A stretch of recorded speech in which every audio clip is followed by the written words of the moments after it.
amis, c'est une petite capsule à part qui va être assez courte parce que bien entendu, comme vous le savez, moi je suis un grand amoureux du règne animal et notamment des chiens. Toute ma vie j'ai vécu avec des chiens et les gens qui n'ont jamais eu d'enfant, c'est vrai, ne peuvent pas savoir ce que c'est et ne peuvent qu'imaginer ce que sont les joies de la paternité, de la maternité, mais les gens qui n'ont jamais eu de chien ne peuvent pas non plus savoir quels sont les rapports et la puissance, la force des rapports affectifs que peuvent se nouer entre un animal et son maître, entre guillemets. Ces rapports sont beaucoup plus forts entre les chiens et les hommes qu'entre les chats et les hommes. Même s'il y a des exceptions, je sais ce que vous allez me dire, moi j'ai un chat, c'est extraordinaire. Voilà. Oui, moi j'ai eu les deux, j'ai les deux. Je peux vous assurer que les rapports avec les chiens sont beaucoup plus forts. Le chien est beaucoup plus intelligent, il peut aller comprendre et ressentir beaucoup plus de choses que le chat. J'ai pas envie de faire une vidéo là-dessus. Il y a des gens qui sont très proches de leur cheval aussi. Ben, bref, en ce moment on assiste à une vague d'abandon massif d'animaux. Alors, je ne juge pas les gens qui abandonnent leurs animaux en ces temps de crise, parce que la plupart du temps, ils le font pour des raisons financières. Ils abandonnent leurs animaux parce qu'ils n'ont plus les moyens de leur acheter les croquettes, la viande, etc. Surtout s'ils ont des grands chiens. Ça coûte cher, je sais ce que ça coûte. Hein. On est dans le 400 €, 300 € par mois pour un animal, s'il n'est pas malade, parce que s'il est malade et qu'en plus il faut lui donner des soins, vétérinaires, ça va bien au-delà des 1000 €.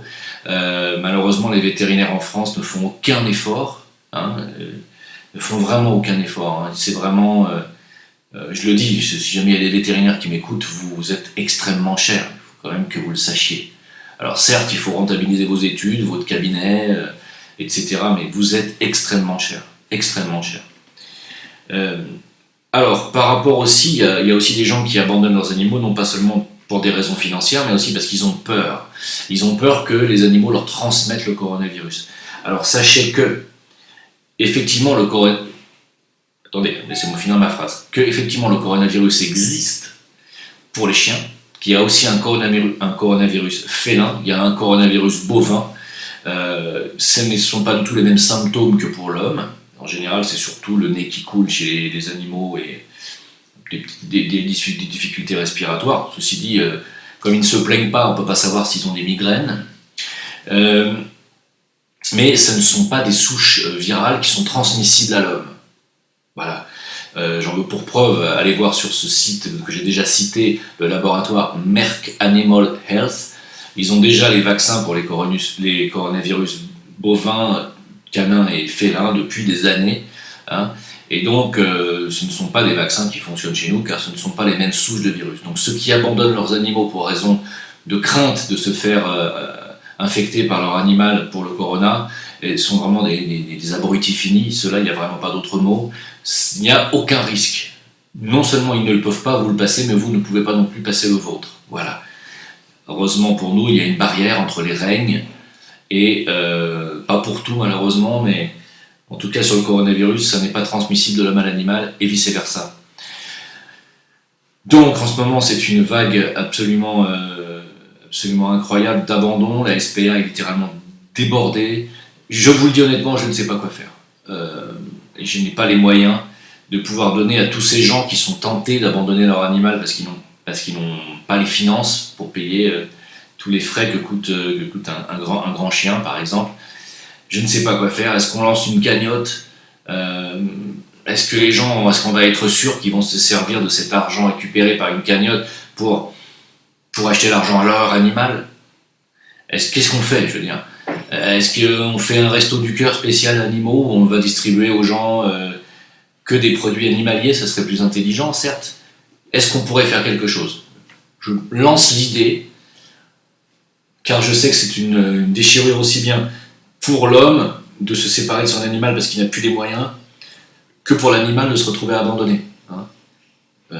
Voilà, je tenais aussi à dire que, j'en profite pour le dire puisque je connais des gens qui avaient un labrador comme moi, et ce chien est mort il y a quelques jours.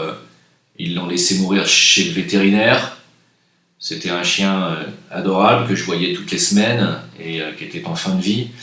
Et ils l'ont emmené chez le vétérinaire, Je leur ai dit, ne le laissez pas tout seul là-bas. Moi, mon chien, je l'ai laissé chez le vétérinaire, il était en fin de vie, c'était un labrador, et au bout de 2 jours qu'il était donc en observation, il est venu me chercher. Alors, j'ai cette faculté de pouvoir voir les choses dans mes rêves, mais il est venu me chercher. Dans mes rêves, il est venu me dire, viens me chercher, me laisse pas là. Il m'a montré une image où il était dans une cage, tout seul, en train de mourir dans le noir. Et je suis allé le chercher tout de suite au réveil. Je l'ai sorti de là, il tenait plus debout, j'ai bien compris qu'il en avait plus pour longtemps. Un vétérinaire sympa m'a donné des piqûres de morphine, ce qui était interdit à l'époque, et il m'a dit, si ça va pas dans la nuit, tu lui mets à cet endroit-là, tu lui en mets 2-3 et tu m'appelles. Et j'ai pas eu le temps de l'appeler parce qu'il est mort dans la nuit. J'ai demandé d'ailleurs à l'ange de la mort de venir le libérer de ses souffrances. J'étais devant lui à quelques mètres. Il était aveugle à cette époque-là, mon chien. Il était déjà aveugle et sourd. La vieillesse. Hein. Il était à quelques mètres de moi. Je le voyais agoniser. Et à un moment donné, il s'est relevé et il m'a appelé en hurlant pour que je vienne le prendre dans mes bras. Et il est mort dans mes bras en moins de 10 secondes. Je vous dis ça pourquoi ? C'est un témoignage, je sais, qui va vous foutre les boules, hein, mais ça a été un des trucs les plus durs de ma vie, je le dis honnêtement, ça a été une expérience très douloureuse. Pourquoi je vous le dis ? Je vous le dis parce que faut pas laisser les animaux mourir tout seuls chez les vétérinaires. Il n'y a rien de pire. Hein ? Alors même si pour vous c'est un moment difficile, imaginez pour eux. Imaginez que votre chien que vous avez eu pendant 10 à 15 ans, parfois plus pour certains, imaginez que ce soit un enfant, un adolescent. Vous le laissez à l'âge de 12-13 ans mourir tout seul, dans le noir, dans une cage, chez quelqu'un qu'il ne connaît pas, où il est pétrifié de peur, car les animaux ont peur d'aller chez les vétérinaires, avec les odeurs de mort qui sont véhiculées dans ces endroits-là. Ils sont pétrifiés de peur, et vous les laissez dans un endroit genre abattoir pour eux, où ils sont sans vous, sans leur famille, sans leur maître qu'ils aiment tant. Vous les avez laissés dans le noir mourir, alors qu'ils vous appellent à l'aide. Qu'ils ont peur de mourir. Je tenais à vous dire ça, c'est pas le truc à faire. Si vous voulez pas avoir ça sur votre conscience jusqu'à la fin de vos jours, je vous conseille de ne pas laisser mourir vos animaux tout seuls dans un vétérinaire. Et de ne pas abandonner votre animal si vous avez des problèmes financiers. Essayez de trouver un véto qui sera sympa et qui pourra peut-être vous donner une boîte alimentaire pour chien, au moins pour passer 2-3 jours. Voilà, je sais pas quoi dire de plus. Je vous remercie de m'avoir écouté en tout cas. Salut.